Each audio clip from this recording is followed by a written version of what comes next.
Iran ও Russia জ্বালানি তেল সমুদ্রে বেচাকেনার ক্ষেত্রে ৩০ দিনের জন্য নিষেধাজ্ঞা শিথিল করেছে মার্কিন যুক্তরাষ্ট্র।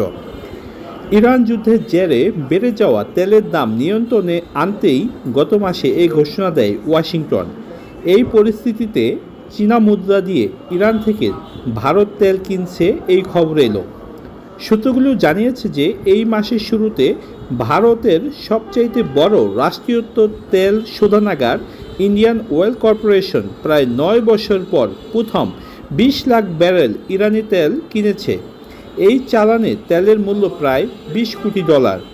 এছাড়া আরেক ভারতীয় প্রতিষ্ঠান রিলায়েন্স ইন্ডাস্ট্রি এর জন্য ইরানি তেল বহনকারী 4টি জাহাজ সম্প্রতি ভিত্তি দিয়েছে ভারত। এসব জাহাজের মধ্যে এমটি ফ্যাসিলিটি নামে একটি জাহাজ ইতিমধ্যে তেল খালাসও করেছে।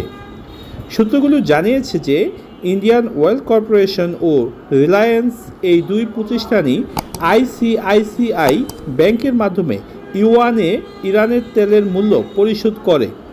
ব্যাংকটি তাদের সাংহাই শাখার মাধ্যমে তেলের দাম পাঠাচ্ছে বিক্রেতাদের কাছে।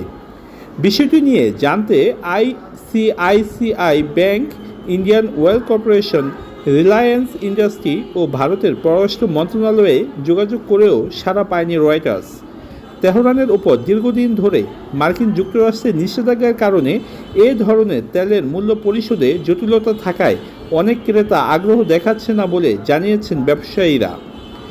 যুক্তরাষ্ট্রের বাণিজ্যমন্ত্রী স্কট বেসেন্ট গত বুধবার জানিয়েছে যে যুদ্ধের জেরে তেলের মূল্য বৃদ্ধি ঠেকাতে ইরানি তেল সমুদ্রে বেচাকেনার নিষেধাজ্ঞা শিথিলের মেয়াদ আর বাড়ানো হবে না, অর্থাৎ ইরানের তেল কেনায় এই ছাড় আজ রোববার পর্যন্তই শেষ হতে যাচ্ছে।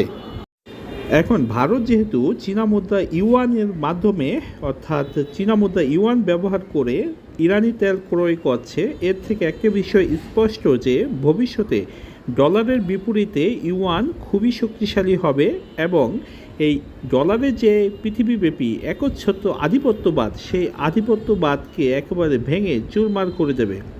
আজ ভারত এই ইউয়ান ব্যবহার করে তেল আমদানি করছে, কাল হয়তো অস্ট্রেলিয়া, পরশু হয়তো জাপান, কোরিয়ার মতো দেশগুলিও এই তেল আমদানির ক্ষেত্রে চীনা মুদ্রা ইউয়ান ব্যবহার করবে। আর এভাবেই আমার যেটা ধারণা যে মার্কিন যুক্তরাষ্ট্রের সাম্রাজ্যবাদের এই পতন ত্বরান্বিত হবে। ধন্যবাদ সবাইকে, ভালো থাকবেন। পরবর্তী কোনো ভিডিওতে আবার দেখা হবে। আসসালামু আলাইকুম।